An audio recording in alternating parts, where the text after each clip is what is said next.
alaikum wa rahmatullahi wa barakatuh. Alhamdulillah. Inshallah, we're starting the last 10 days of Ramadan. I know there's a slight difference. For some people, it's the 20th. Alhamdulillah. I wanted to, again, bring this dua to the forefront after Bismillah ar-Rahman ar-Rahim wa salatu wa salamu ala Sayyidina Muhammad wa ala alihi wa sahbihi wa sallam tasliman kathira. اللهم افتح علينا فتوح العارفين وفقنا توفيق الصالحين اللهم سهل علينا معرفتك يا أرحم الراحمين وتقبل منا إنك أنت التواب الرحيم.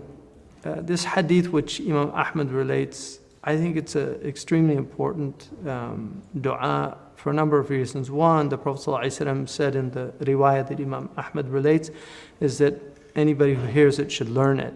So that in itself is justification enough to learn the dua.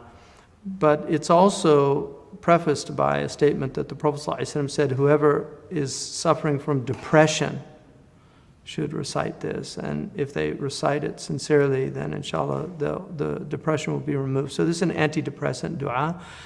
And I think there's a secret in that it's a dua of asking Allah subhanahu wa ta'ala to make the Quran the spring of your heart, because the Quran will bring the heart back to life. Inna Allah yahyi al-arda ba'da mawtiha. Allah brings the earth back to life after it's dead. And the Quran it has the bushra. I mean, one of the reasons why the news is so depressing is because the good news that the prophets bring would not have the type of impact that it would have if everything was good news. If it was all good news, then what really is the bushra of the prophets? Their bushra is that this abode is a trial and tribulation for a short time. And then after that, for those who pass the test, it's bushra, it's a good news. And so for people that live in the light of that truth, the world is not going to bring them down in the way that it will bring down other people, because the world really is designed to break hearts. It's designed to wear people down. That's the nature of the abode. And if you accept that truth, then you'll really appreciate the good times that you have. You'll really be grateful for those times that Allah subhanahu wa ta'ala intersperses between the tribulations to keep you going. Because if it was all tribulation, people couldn't handle it. So this dua is very important. Allahumma inni abduka wa ibnu abdika wa ibnu amatika nasiyati biyadika madan fiya hukmuka عدل في قضاؤك أسألك بكل اسم هو لك سميت به نفسك أو أنزلته في كتابك أو علمته أحد من خلقك أو استأثرت به في علم الغيب عندك أن تجعل القرآن ربيع قلبي ونور صدري وجلاء حزني, and in a riwayah جلاء حزني وذهاب همي. So may Allah answer that prayer. I wanted just to look at a few of the hadiths. They're very strong hadiths about these last 10 days.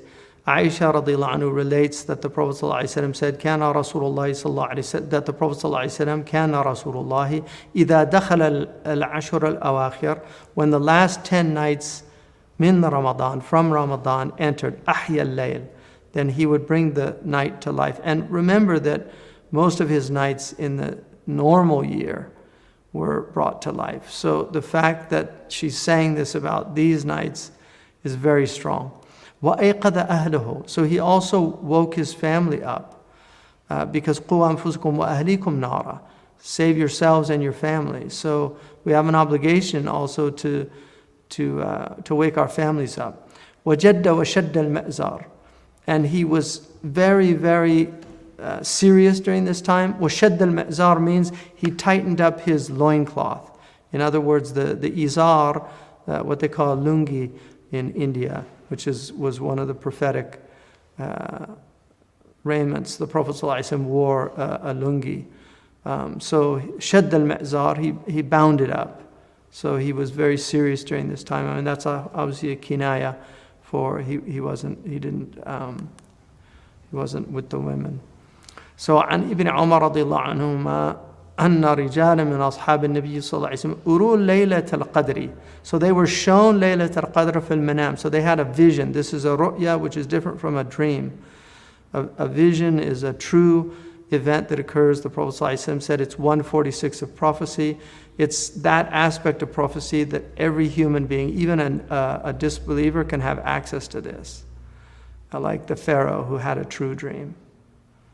So, في السبع الأواخر, in the last 7 nights. So you're going to see 7 and 10.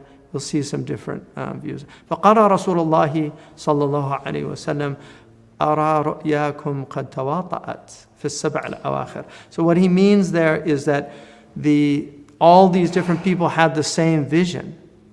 So that's the tawaṭa'at. They coincided in those 7 last days. فَمَنْ كَانَ مُتَحَرِّيهَا فَلْيَتَحَرَّهَا فِي السَّبْعِ الْأَوَاخِرِ. So that's in Imam al-Bukhari's.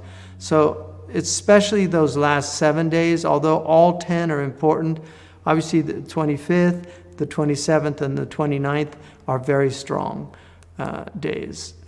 And the ulama differ about that. Allah subhanahu wa ta'ala says, إِنَّا أَنزَلْنَاهُ فِي لَيْلَةٍ مُبَارَكَةٍ. So that Layla Mubarakah, which is in Surah Al-Dukhan, is considered to be Laylat al-Qadr. Some say it's Nusf Sha'ban, which is another big night. There's a khilaf about Nusf Sha'ban, but historically it's been practiced. It's interesting that the Maliki school, traditionally, it was not practiced, but the Malikis themselves ended up doing it. So it's practiced all over the Maliki countries. In the South Asian culture, it's very strong. And it was the opinion of many of the great scholars that it was a good night, it was a blessed night to do ihya of. There's certain people that see it that it wasn't strong or there wasn't validity to it. Those are the khilafat in the rahmah of Allah, and it's very important for people not to make inkar of other people that are doing these practices. But these are firmly established practices in the Muslim community. So Abu Huraira radiallahu anhu said, عن النبي صلى الله عليه وسلم, that the Prophet صلى الله عليه وسلم said, قال من قام ليلة القدر إيمانا واحتسابا غفر له ما تقدم من ذنبه. So whoever will stand in prayer on the Laylat al-Qadr out of faith, in belief, with faith, will also ihtisaban, in other words, yahtasibu عند Allah, that they're really trusting that Allah is going to reward them. So they're reckoning with their Lord that He's going to reward them for that. So they're doing it with that intention, that Allah is going to respond to their worship. غُفِرَ لَهُ مَا تَقَدَّمَ مِنْ ذَنْبِهِ. It's forgiven all the things that preceded. Obviously, generally with these, it's the sagha'ir, what are called the venial sins, the lesser sins, not the major sins, the enormities. You need tawbah specifically. So the 7 mubiqat, things like that. عن عائشة رضي الله عنها. Again, she said, this is another hadith, but reiterating that Imam Muslim relates. كان رسول الله صلى الله عليه وسلم يجتهد في رمضان ما لا يجتهد في غيره وفي العشر الأواخر منه ما لا يجتهد في غيره. So he did ijtihad in Ramadan, and remember, the Prophet was in constant dhikr. He was constantly with Allah. So in Ramadan it was even more intense, but then in the last 10 days it was even intensified.